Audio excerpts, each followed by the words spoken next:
बाळासाहेब ठाकरे पक्षाच्या वतीने आजच्या या पत्रकार परिषदेमध्ये आपल्या सगळ्या डिजिटल तथा प्रिंट माध्यमांच्या इलेक्ट्रॉनिक माध्यमांच्या प्रतिनिधींचं स्वागत। माझ्या समवेत कोपरकर साहेब आहेत, शिवसेनेचे ज्येष्ठ नेते आहेत, आमदार वैभवदादा नाईक आहेत।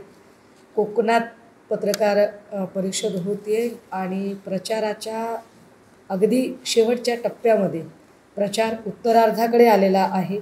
कोकण वायब्रंट एरिया आहे आणि अशा सगळ्या वायब्रंट सिच्युएशनमध्ये तब्बल 18 ते 19 जिल्हे झाल्यानंतर आज जेव्हा मी या 20व्या जिल्ह्यामध्ये प्रवेश करते त्यावेळेला आपल्या सगळ्या पत्रकारांशी संवाद साधावा, सगळ्यांशी बोलावं।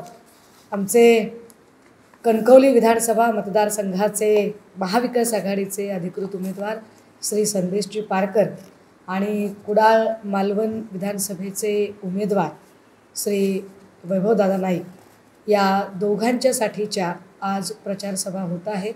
त्यातली पहिली सभा ही साधारणतः 5 वाजता वैभववाडी इथे संपन्न होणार आहे आणि दुसरी सभा ही 7 वाजता कुडाळमध्ये होत आहे। या अनुषंगाने अनेक मुद्दे चर्चेला येतीलच, पण काही निवडक मुद्द्यांवर आपल्या सगळ्यांच्यासोबत चर्चा करावी असं फार मनापासून वाटलं। ज्या वातावरणामध्ये ही निवडणूक होत आहे आणि हा संपूर्ण मतदारसंघ जर बघितला तर एक लोकसभेचा मतदारसंघ आणि त्याच्या अंतर्गत 3 विधानसभेचे मतदारसंघ। या 3 विधानसभेच्या मतदारसंघामध्ये सावंतवाडी, कुडाळ मालवण आणि कणकवली पैकी 2 मतदारसंघांमध्ये राणेंचे 2 मुलं अर्थात आमचे भाचे निवडणुकीला उभे राहिलेले आहेत आणि त्यामुळे खासदारकीला वडील उभे राहिले, आमदारकीला दोघे मुलं उभे राहिलेली आहेत। कदाचित तिसरा एखादा मुलगा असता तर सावंतवाडीला त्यालाही त्यांनी उभं केलं असतं, म्हणजे कसं एक छान चौकट जमली असती। म्हणजे ते काहीही करू शकतात, पण आत्ता त्यांना विकासाचा ध्यास आहे आणि त्यांना प्रचंड विकास करायचा आहे। परंतु मला अजूनही कळलेलं नाही की नारायण राणेजींना असं कोणतं पद मिळालं नाही म्हणून त्यांना विकास करता आलेला नाही आहे। कारण ज्या नारायण राणेंना शिवसेनेने भरभरून दिलं, आमदार होते, खासदार होते, मंत्री झाले, विधान परिषद, विधानसभा, सभापती, उपसभापती, अध्यक्ष, काय वाटेल ती पदं मिळाली, महसूल मंत्रीसारखं पद मिळालं, त्याच्यानंतर इथं मुख्यमंत्री म्हणजे अजून काय पाहिजे, म्हणजे शिवसेनेचा मुख्यमंत्री होण्याचा, ही एवढी सगळी पदं मिळाली तरीसुद्धा राणेसाहेबांना विकासच करता आला नाही। आत्ताही ते म्हणत आहेत की मला विकासासाठी मत हवं आहे आणि तुम्ही माझ्या मुलांना निवडून द्या आणि मग मी तुम्हाला विकास करून देईन। मग इतके दिवस का बरं विकास झाला नाही? आता प्रश्न असा आहे की जो माणूस मुख्यमंत्री असताना विकास करू शकला नाही, मंत्रिपदावर असताना विकास करू शकला नाही, आता असं कोणतं पद आहे? कदाचित मग आपण त्यांना म्हणजे चुकलं असेल कदाचित की ट्रम्प तात्यांच्या ऐवजी नारायण राणेंनाच उमेदवारी द्यायला हवी होती, म्हणजे अमेरिकेचा राष्ट्राध्यक्षासारखं पद मिळालं की कदाचित ते इकडचा कोकणचा विकास करू शकतील, पण अजूनही तो विकास होत नाही। आम्ही ही निवडणूक लढतोय ती विकासाच्या मुद्द्यावर तर आहेच, पण सगळ्यात महत्त्वाचं इथली जी गुंडागर्दी आहे, इथली जी दडपशाही आहे, जो दहशत आहे, त्या दडपशाही आणि दहशतीच्या विरोधात उभं राहणं हे आम्हाला प्रधान कर्तव्य वाटतं। कारण जेव्हा काही लोक असं विचारत आहेत की शिवसेनेने जे उमेदवार दिले ते उमेदवार थोडे राणेंच्या तुलनेमध्ये पैशानं जरा कमी पडतील का? मला असं वाटतं की ही लढाई धनशक्ती विरुद्ध जनशक्तीची लढाई आहे। कणकवलीचा विचार केला तर संदेश पारकर गेली 20-25 वर्ष चळवळ, आंदोलनं, संप, मोर्चे या माध्यमातून कायम लोकांच्यासोबत कनेक्टेड आहेत आणि लोकांमधून त्यांना जो सपोर्ट आहे तो सपोर्ट अतिशय वाखाणण्याजोगा आहे। निश्चितपणे ते या सगळ्या लढाईमध्ये या सगळ्या घराणेशाहीच्या विरोधात उभे राहतील आणि ठामपणे बोलतील। दुसरे जे उमेदवार तिकडे उभे राहिलेले आहेत जे आमच्या वैभवदादांच्या विरोधात आहेत कुडाळ मालवणमध्ये, म्हणजे यांच्याबद्दल ते जेवढं बोलतील तेवढे ते महाविकास आघाडीचे प्रचारक म्हणून काम करतील। कारण ते जेव्हा कधी तोंड उघडतात तेव्हा त्यांच्या तोंडातून जे जे शब्द बाहेर पडतात ते शब्द महायुतीला बुडवण्यासाठी काफी आहेत। म्हणजे आपण वेगळं काहीच करायचं नाही, फक्त त्यांना बोलू द्यायचं। कारण हे तेच निलेश राणे आहेत ज्या निलेश राणेंनी वंदनीय बाळासाहेबांवरती चिखलफेक करायचा प्रयत्न केला, ज्या निलेश राणेंनी, आपल्याकडे असेल कदाचित तो व्हिडिओ दाखवता येत असेल तर बघा, की जे निलेश राणे आत्ता आम्हाला इकडे बाणावरती मतदान करा म्हणतायत.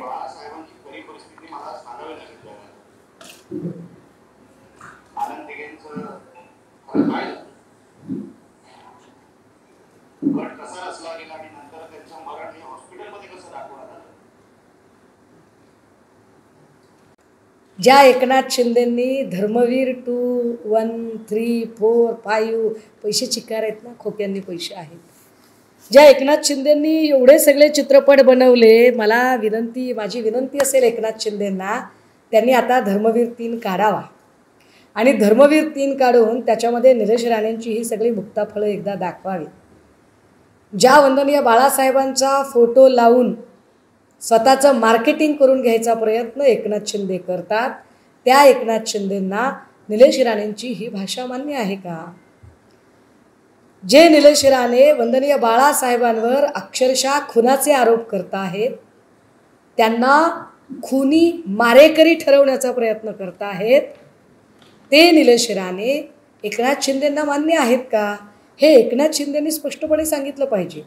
मला वाटतं उद्या परवा एकनाथ शिंदे येणार आहेत आणि उद्या परवा एकनाथ शिंदे आल्यानंतर शिवसेनेच्या वतीने, शिवसेना उद्धव बाळासाहेब ठाकरे पक्षाच्या वतीने ही आमची मागणी असेल, हा आमचा सवाल आहे त्यांना, की त्यांनी कोकणात आल्यावर प्रचार सभेमध्ये, निलेश राणेंच्या प्रचार सभेमध्ये जाहीरपणे याच्या संबंधाने खुलासा करणं गरजेचं आहे, की ज्या निलेश राणेंनी म्हटलं की मला बाळासाहेब महत्त्वाचे नाहीत, मला माझे साहेब महत्त्वाचे आहेत.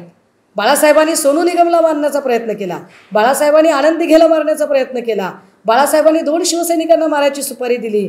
इतके धादांत, खोटे, वाह्यात, घाणेरडे, चिखलफेक करणारे आरोप ज्या निलेश राणेने लावले, त्या निलेश राणेच्यासाठी एकनाथ शिंदे येणार आहेत का?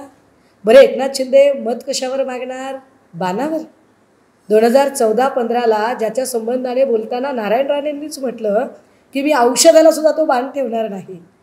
म्हणजे एकनाथ शिंदेंनी अक्षरशः एवढी गद्दारी केली, एवढी स्वतःची निंदा नालस्ती सहन केली, एवढे खोक्यावारी पैसे वाटले, एवढी सगळी वाया सुरत गुवाहाटी सगळी एवढी सैर केली आणि ते चिन्ह चोरलं. ते चिन्ह संपवण्याचा नारायण राणे आणि पिता पुत्र हे दोघे घाट घालतात, त्यांच्यासाठी त्याच चिन्हावर मत मागायला खरंच एकनाथ शिंदेंना तोंड आहे का? कुठल्या तोंडाने एकनाथ शिंदे याच्या संबंधाने मत मागणार आहेत? हे एकदा एकनाथ शिंदेंनी काय ते स्पष्ट करणं गरजेचं आहे. काय तुम्हाला निलेश राणेंचं म्हणणं खरं वाटतं का? जर एकनाथ शिंदेंना निलेश राणेंचं म्हणणं पटत असेल, ज्या अर्थी तुम्ही निलेश राणेंना उमेदवारी दिली त्या अर्थी तुम्हाला निलेश राणेंची भूमिका मान्य आहे, म्हणजेच तुमचं वंदनीय बाळासाहेबांवरचं प्रेम प्रचंड बेगडी आहे, म्हणजेच तुम्ही वंदनीय बाळासाहेबांना अजिबात मानत नाही. वंदनीय बाळासाहेब हा तुमच्यासाठी फक्त भांडवल करण्याचा विषय आहे, याच्या पलीकडे नाही. आणि जर वंदनीय बाळासाहेबांच्याबद्दल खरोखरच एकनाथ शिंदे साहेबांच्या मनात आदर असेल तर त्यांनी इथे येऊन जाहीरपणे सांगितलं पाहिजे की कुणीही निलेश राणेच्या पाठीशी उभं राहता कामा नये. इथला एकही शिवसैनिक निलेश राणेसाठी काम करणार नाही. नेमकी काय भूमिका आहे बाप दाखवण्याचं श्राद्ध कर, ती भूमिका एकनाथ शिंदेंनी इथे आल्यावर स्पष्ट करावी, ही आमची मागणी असेल या पत्रकार परिषदेच्या माध्यमातून. या पत्रकार परिषदेतून आम्ही इथली दडपशाही, गुंडशाही आणि इथलं जे एकूण गुन्हेगारीचं राजकारण आहे त्या गुन्हेगारीच्या राजकारणाच्या संबंधाने सुद्धा मांडणी करण्याचा प्रयत्न करतोय. आणि त्याच वेळेला एकनाथ शिंदे जर प्रचार सभेला येणारच असतील तर छत्रपती शिवरायांचा जो पुतळा पडला, छत्रपती शिवराय आमच्यासाठी आमचा ध्यास आहे, आमचा श्वास आहे.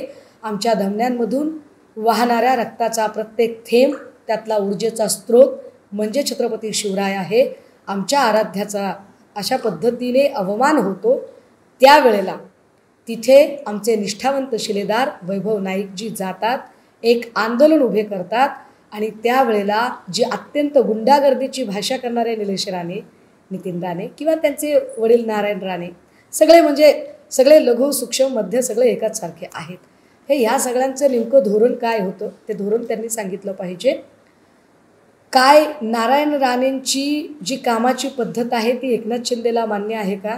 कारण जगाच्या पाठीवर कदाचित एकमेव असं उदाहरण घडलं असेल की बाप एका वेगळ्या पक्षात आहे, पोरगं वेगळ्याच पक्षात आहे आणि एका वेगळ्या पक्षात आपलं पोरगं प्रवेश करत असताना भाजपमध्ये असणारे आपले वडील भाजपमधून दुसऱ्या पक्षात जाणारे आपल्या पोराला आशीर्वाद देण्यासाठी भाजपच्या मंचावर बसतात. हे काय आहे म्हणजे? आणि पत्रकारांनी प्रश्न विचारल्यावर मग राग काय यावा की खरंच तुम्ही कपडे बदलल्यासारखे तुम्ही पक्ष बदलणारी माणसं आणि अशी कपडे बदलल्यासारखी जर पक्ष बदलणारे आहेत तर यांच्याकडून कणकवलीची जनता, कुडाळ मालवणची जनता काय शिकणार आहे? या जनतेला हे काय देऊ शकणार आहेत? कारण आत्तापर्यंत इतक्या वेळा निवडून येऊनही ज्या लोकांनी या कोकणचा विकास केला नाही आणि कोकण कायम आणि कायम लुटून खाण्याचा प्रयत्न केला, विशेष यांना पाडण्यासाठी स्वतः भाजपही प्रयत्नशील आहे. ज्या पद्धतीने देवेंद्र फडणवीस यांची ऑडिओ क्लिप इकडे व्हायरल झाली आणि ती ऑडिओ क्लिप व्हायरल होताना त्यातले जे स्पष्ट अन्वयार्थ निघतात त्या स्पष्ट अन्वयार्थामध्ये अगदी राणेंचा सुद्धा गेम केला पाहिजे हा अर्थध्वनित होतो. या सगळ्यांवर सुद्धा एकनाथ शिंदेंची महायुतीतला घटक म्हणून काय भूमिका असेल ऐकायला आवडेल आम्हाला. तुर्तास आम्ही ही निवडणूक ही कोकणाचा जो ठप्प झालेला विकास आहे त्या मुद्द्यावर तर लढतच आहोत आणि आम्हाला विश्वास आहे की कोकणामध्ये वैभव नाईकांची जागा असेल, संदेश पारकर असतील, राजन तेली असतील, राजन साळवी असतील किंवा अगदी गुहागर आणि वरचा भाग जर बघितला दापोलीचा तर इथे भास्कर जाधव आणि संजय कदम असतील.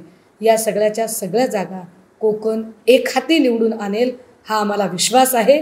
कारण ही निवडणूक या निवडणुकीतलं जे एकूण आम्ही जे आत्ता जे वातावरण बघतोय ते खुद्दारी विरुद्ध गद्दारी असं वातावरण आहे आणि निश्चितपणे कोकणातला खुद्दार शिवसैनिक हा गद्दारांना पाणी पाजल्याशिवाय राहणार नाही याची आम्हाला खात्री आहे. त्यांच्या ज्या ठिकाणी सभा होतात कोकणामध्ये ते माझ्यासाठी नशे लकी ठरतात, मात्र तिथल्या उमेदवाराला चपट्या पायाचे उद्धव ठाकरे इथे येऊन त्यांचा घात करतात असं नितेश राणे म्हणाले. नितेश राणे बिचाराचं तोंड उघडलं की गटाराचं झाकण उघडल्यासारखं होतं. त्यामुळे त्यांचा काही प्रॉब्लेम नाही आहे. त्यांनी अजून जास्त बोललं पाहिजे. त्यांच्या बोलण्याला माझ्या शुभेच्छा आहेत. परंतु सन्मान्य पक्षप्रमुख उद्धव साहेबच होते की आणि त्यांचे वडीलच होते की ज्याच्यामुळे याच नितेश राणेचे वडील मुख्यमंत्री पदापर्यंत पोहोचू शकले. त्यामुळे आपल्या बापाची हैसियत कोणी बनवली, आपली हैसियत कोणी बनवली याचं भान आधी नितेश राणेंनी बाळगावं आणि मग मुक्ताफळं उधळावं.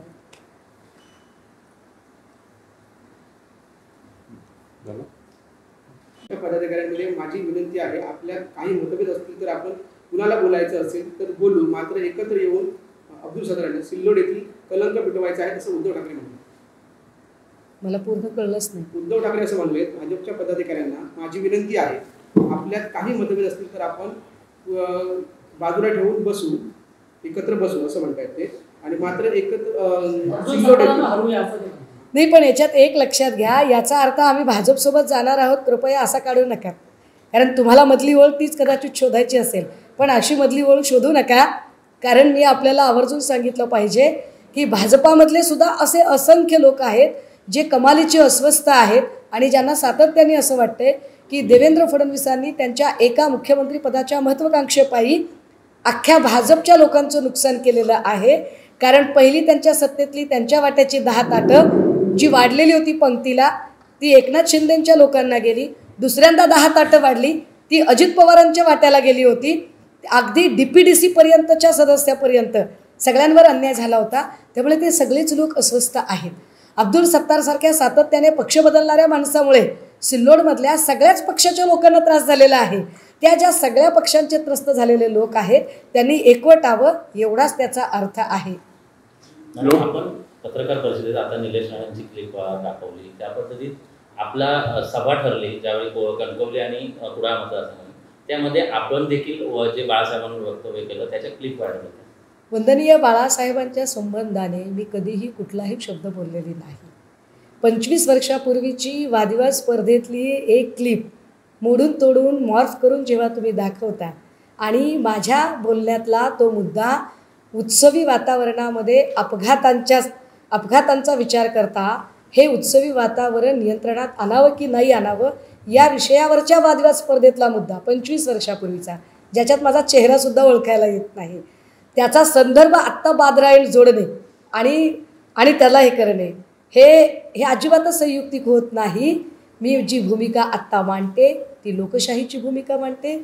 मी जी भूमिका मांडते ती इथे ED CBI आणि स्वायत्त यंत्रणांनी जो धुमाकूळ घातला आहे आणि या देशाची या संविधानाची सगळी घडी विस्कटवण्याचा प्रयत्न केला आहे त्याच्या संदर्भाने मांडते. आणि नितेश राणे जी भूमिका मांडतायत ती ज्या वंदनीय बाळासाहेबांनी महाराष्ट्राची सत्ता मत्ता अस्मिता अबाधित ठेवण्यासाठी अवघा देह झिजवला त्यांच्यावर चक्क खुनाचे आरोप करत आहेत.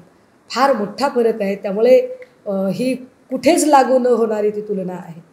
असं म्हणताय की मी मुख्यमंत्री पदाच्या रेसमध्ये नाही, आमचं टार्गेट आहे ते महायुतीचं सरकार आणणं. फार लवकर शस्त्र टाकली म्हणजे मी पुन्हा येईन पासूनचा सुरू झालेला प्रवास मी शर्यतीत नाही इतक्या हतबलतेपर्यंत येऊन पोचावा याला काय म्हणावं. कदाचित देवेंद्रजींची राज्यातली वाढती नकारात्मकता केंद्रातल्या त्यांच्या वरिष्ठ नेत्यांमध्येही वाढलेली आहे याची जाणीव आता देवेंद्रजींना झाली आहे. त्यांची गच्छंती अटळ आहे हेही त्यांच्या लक्षात आलेलं आहे. आणि त्यामुळे बूंदचे गैस हौचे आहे की क्या या प्रयत्नातनं जर ते वक्तव्य करत असतील तर त्यावर आपण काय बोलावं. मॅडम, उद्धव ठाकरे यांच्या जाहीरनाम्यात छत्रपतींचं मंदिर असा उल्लेख केला आहे, पण त्यापेक्षा महाराष्ट्रात गड किल्ले संवर्धन केले पाहिजे असं राज ठाकरे म्हणतात. नाही, राज ठाकरे हे निगेटिव्ह थॉट प्रोसेसचे राजे आहेत. त्यामुळे ते काय बोलतात यावरती फार मी त्याला महत्त्व द्यावं असं मला अजिबात वाटत नाही. राज ठाकरेंनी सध्या महायुतीची सुपारी घेतलेली आहे, त्यांनी नीट वाजवावी. कणकवली मतदारसंघामध्ये 2,000-2,500 कोटीचा निधी मी गेल्या 2.5 वर्षाच्या काळात आणला. महाविकास आघाडीचं सरकार असतानाचा बॅकलॉग 2.5 वर्षात भरून काढला असा दावा आमदार नितेश राणे यांनी केला आहे.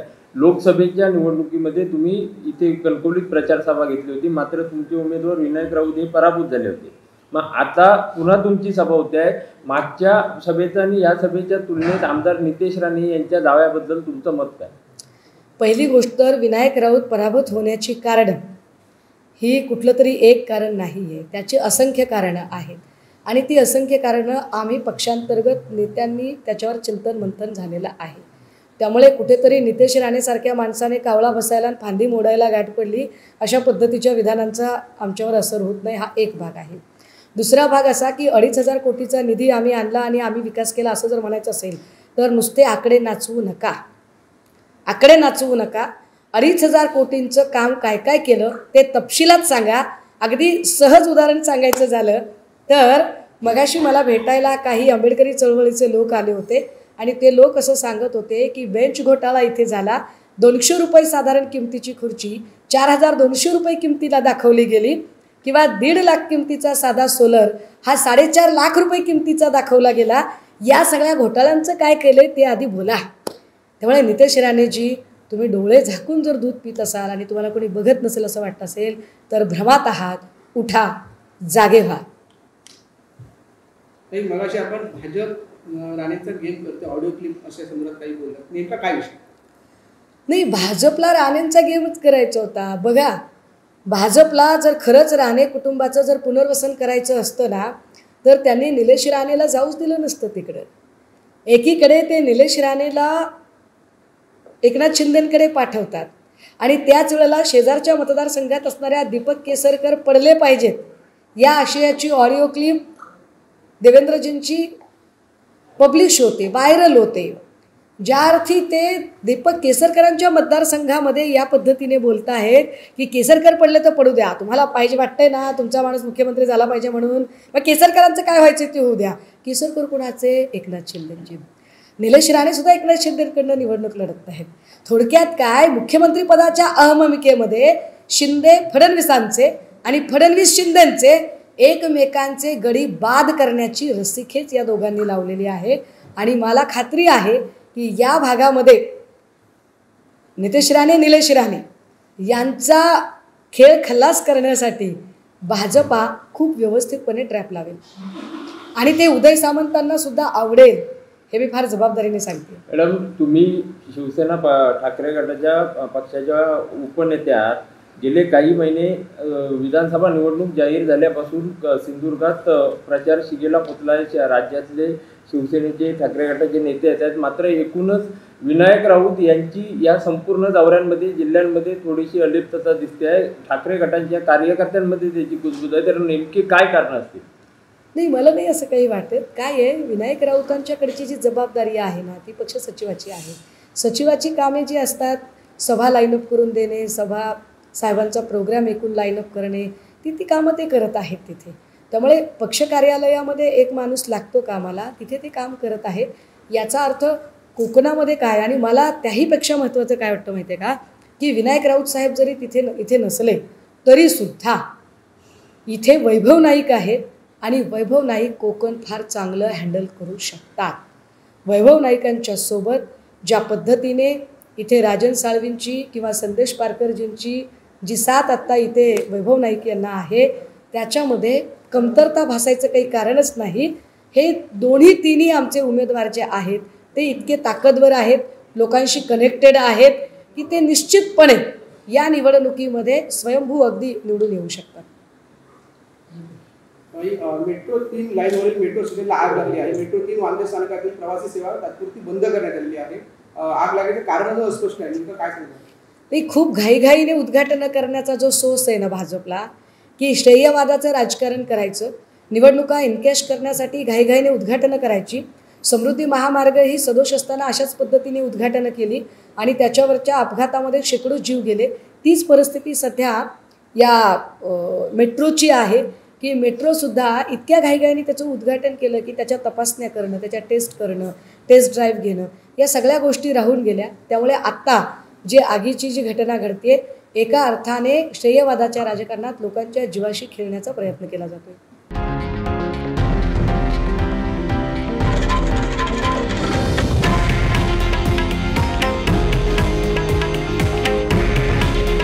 हे आहे देशातील नंबर 1 न्यूज नेटवर्क आणि आपण पाहत आहात TV9 मराठी.